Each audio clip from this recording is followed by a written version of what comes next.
So here's the question. Can gold hit $3,000 an ounce this year? Now, something interesting is going on with gold, and we definitely need to talk about it because we have to understand whether this is a back up the truck, bet the farm, or is this possibly another head fake where people move into gold and it just goes nowhere for the next, say, 6 to 9 months. So we got to talk about what's going on with gold because something's happening. After all, gold is part of commodities, and commodities is one of the best asset classes to be in over the last 18 months. So stick around, we're going to talk about that. We're going to talk about the market, whether it is a correction or it's moving into a crash, and one more thing. Okay, I'll see you then.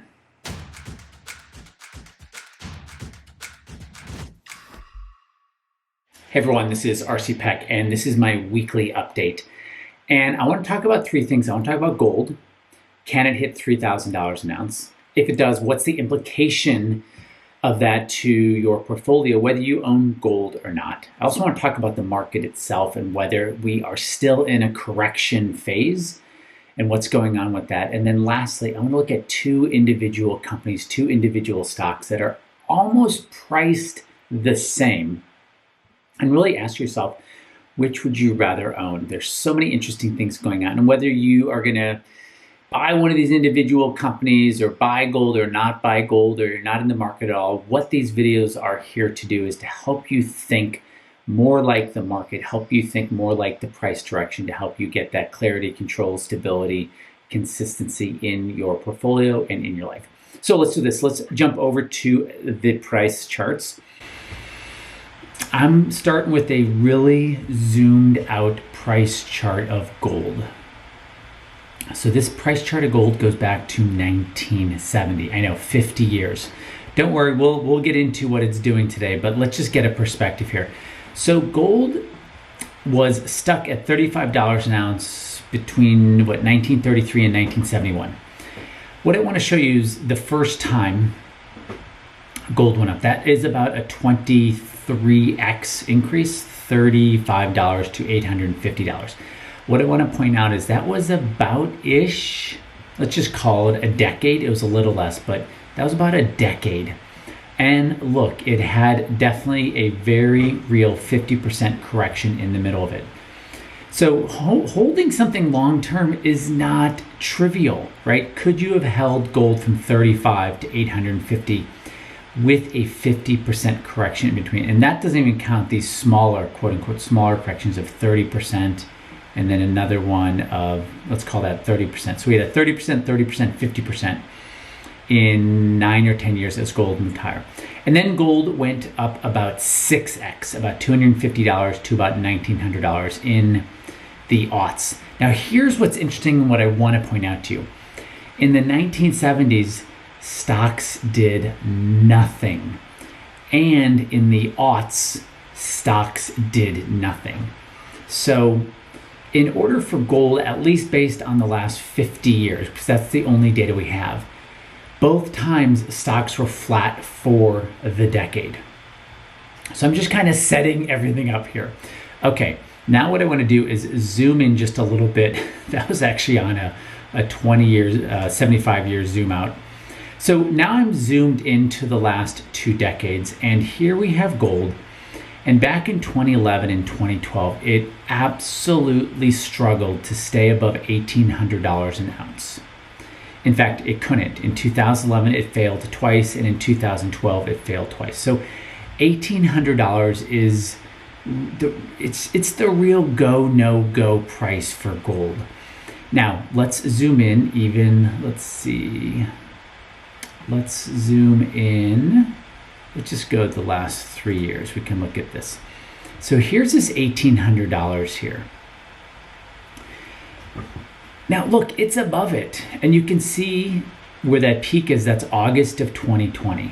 So from August of 2020 until today, let's call that about 18 months. Gold's really just kind of flirted with that $1,800 range. It popped below it, it popped above it, it popped below it, it popped above it. So we know buyers are coming in somewhere kind of between this range right here. Buyers come in somewhere between $1,700 and $1,800 a range in price range in US dollars. Okay, And there's an interesting formation going on. So the formation that is going on is called a cup and handle. So this is the cup part of it right there. And that's the handle part of it right there. And it's a well-known technical bullish formation. Just because it's happening doesn't mean it needs to move higher, but it is a well-known technical price formation. So how do I get $3,000? So if this does break loose, first of all, it's got to stay above 1,800. And at 1,900, it has another price barrier to get above, which was its high in 2011.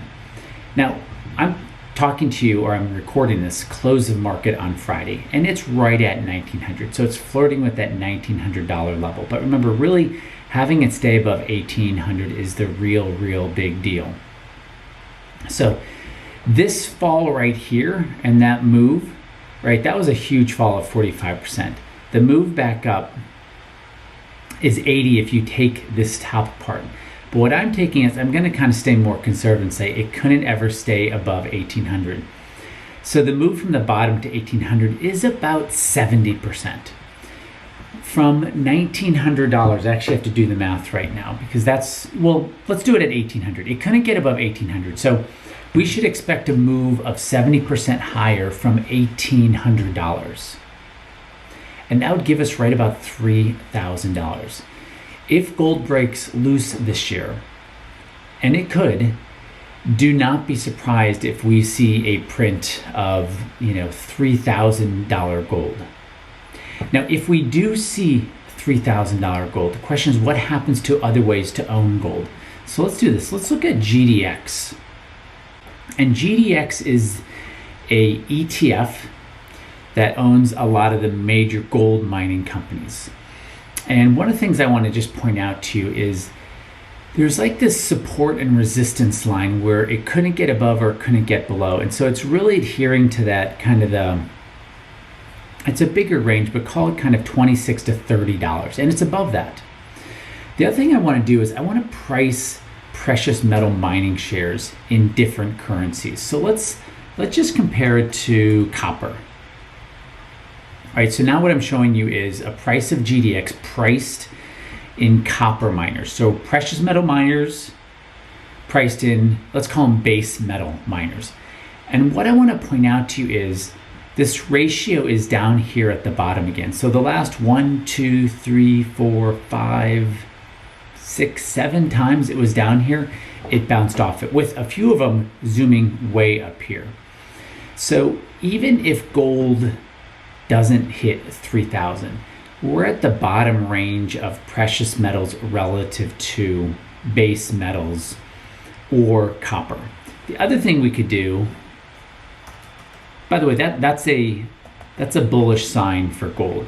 Now this is GDX divided by metals and mining ETF. So not necessarily precious metal mining, but just other mining. And you can see that it could go a little lower relative to XME, but still it's at the bottom of its range. So again, that's kind of a positive as far as like gold coiling and moving higher. This is GDX priced in commodity units. So this is GDX divided by DBC.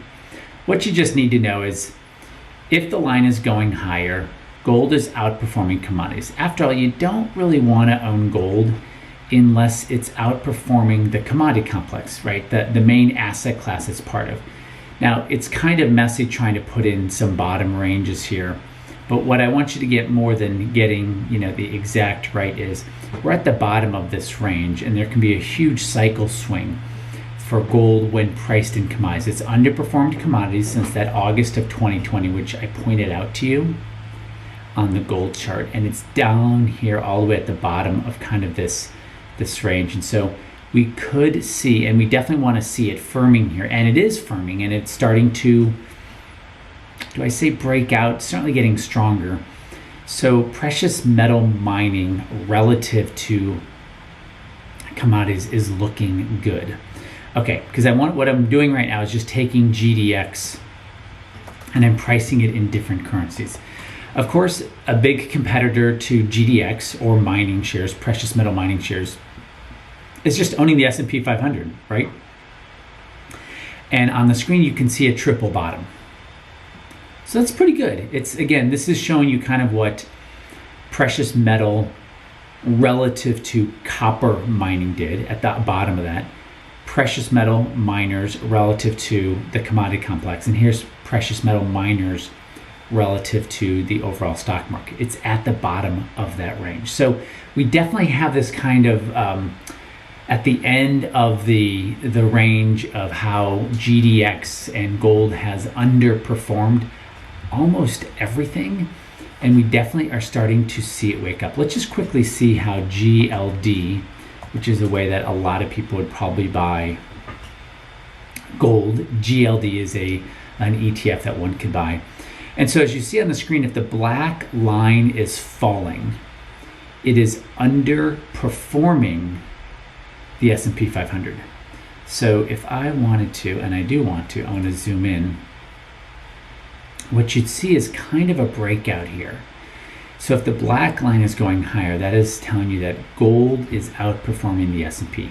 And so there's definitely a outperformance that is happening, and it started at the beginning of the year, which is another, and we're about to get into just, is the market in a correction or is the market in a crash? But before we get there, gold this year, let's just see what we have here. Gold 107, let's call it 101, something like that.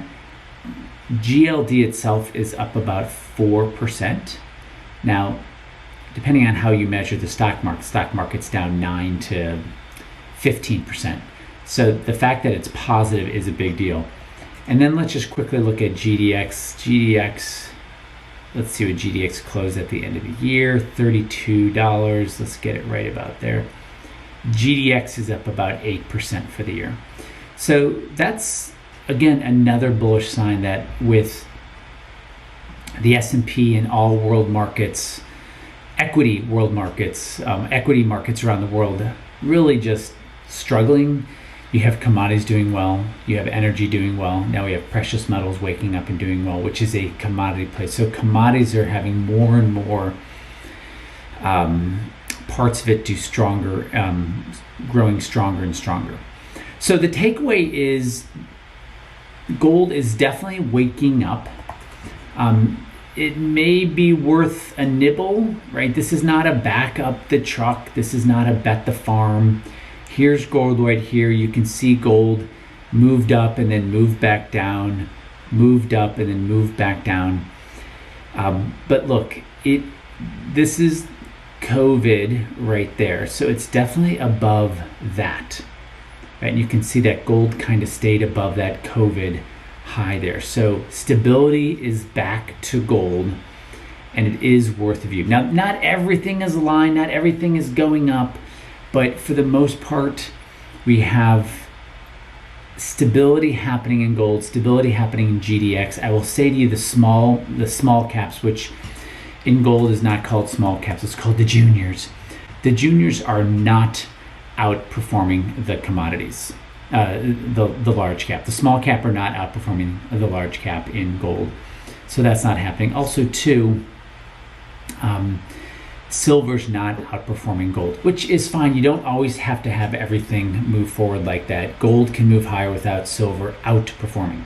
Okay, so the takeaway is gold is starting to wake up. It's worth a nibble of your portfolio. And if this thing gets going and gets moving, we could see gold 3,000, which that's about a 70% increase in gold, which would mean about a 200% increase in GDX, because GDX is a leveraged play on gold itself. So we could see a 200% increase in GDX this year. Okay, let's move over to just the market itself. Let's just quickly look at SPY. So there's SPY right there. Look, it's struggling. It's just going sideways. It's down about 9% for the year, maybe 9.5% for the year. So there's definitely some struggling going on. It is underperforming a lot of the markets around the world. So this is all world ex-US. So if that black line is falling, like it is right there, and you're going to see this with all kind of world markets that are outperforming. Most world markets are outperforming US domestic right now.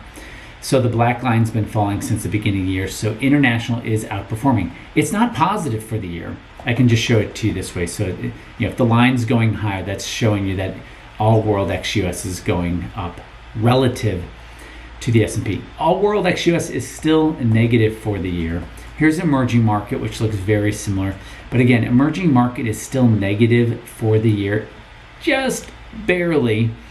The problem I have with emerging markets are they peaked way back here, and the US just peaked in December about 6 weeks ago. So emerging markets have been weak for a year. A year's a long time. So as of right now, we definitely have still some more weakening happening, but this is not a crash scenario. People are not moving into bonds. There's different ways to look at small caps. This one way is the Russell 2000. This looks very negative, but there are many different ways to measure small caps. IJR you can look at too, which is just going sideways. So net, the market is correcting. It is absolutely abusing certain individual companies, and the market's really still figuring out how much I'm going to fall. If I'm going to fall, is it going to be more than 20%, or are we just going to do kind of a sideways movement like we did from the summer of 2015 to the summer of 2016, which incidentally in December of 2015 was when the Fed started raising rates from 0 to 2.25%. So we're back to that summer 2015 start, and then that preceded when the Fed started raising rates in December of 2015. So right now it's still a correction. Okay, here is my two stocks. One stock trades at about 11 times. I don't do valuations or prices this way that often, but I saw this on the Twitter sphere and I thought this was interesting. So Shopify is trading for about 11 times 2023 sales. Okay, and this is about an $82 billion company. It is absolutely getting crushed right now. It is down 62% from its high in November. 11 times sales. Microsoft is trading at about 10 times 2023 sales. So which would you rather own, a $2.16 trillion company or an $82 billion company? Me personally, I think the bigger upside over the next 5 years would be Shopify at least doubling. And look, if you have a double over 5 years, that obviously, I know you can do the math, that's an average of 20% a year. I see Shopify more likely doubling over the next 5 years. I am not saying Shopify is done falling or if Microsoft's done falling, but there are some crazy things going on in the market right now. There is still more risk in the market. And the reason I say that is because one of the things I look at is ARK Innovation Fund. They are down something like 60% now from their high at the beginning of 2021. 60%. This company, this ETF is absolutely getting crushed. It would not surprise me. Today, ARK Innovation Fund's at $65. Would not surprise me if it's down into the high 40s. And then you have to seriously think about if it's a buy and forget when it gets to the high 40s. But by the way, to get to the high 40s is still a 25% drop from where it is. So, oh my gosh, a lot of crazy things going on in the market. But let's do this. Let's kind of wrap up what's going on right now. Gold has a chance of hitting $3,000 this year. It is stabilizing. It is now finally stabilizing and starting to outperform the S&P, the commodity complex, base metals, and that's something you want to see. And so that is happening both on the equity side and the metal side. It's not a back up the truck, but it is definitely dip the toe in, get a position, and if it moves higher, then add more to that position. Number two is the market is still in a correction. It's digesting and worrying a little bit about what the Fed's going to do with interest rates. Are they going to go for a 1/4 point interest rate increase right away? Are they going to go to a 1/2 point interest rate increase right away. And so that's what we have right now, is we have the market going sideways. The US market is definitely weaker this year than the rest of the world, but the rest of the world has been weaker for about a year. So pick your time frame and you have your story that you can, tell someone. But right now it's still a correction. And then lastly, I just see amazing things kind of going on. Shopify at $82 billion, or Microsoft at, I'm going to round here, $2.2 trillion. That's almost 30 times bigger. I'm really rounding. Call it 28 times, 25 times bigger. And they're almost valued the same for 2023 sales, or multiple of 2023 sales. So definitely some interesting things going in the market for us to notice and possibly do some buy and forgets. Though I don't think the market is done falling, because I'm just looking at ARC Innovation, which is kind of the home of, do we want more risk or less risk? And the answer is people want less risk right now. Thanks so much. This video went a little bit longer, but I wanted to make sure I got all those in with this. Please leave a comment. Let me know where you think I got it right, where I got it wrong. What do you think I missed? What do you think I actually should be looking at that maybe I'm not? And if you like this video, you're gonna like or love our other videos. And always please hit the like button, leave a comment, subscribe. All those things make a difference. Thanks so much, and I'll see you on the next video.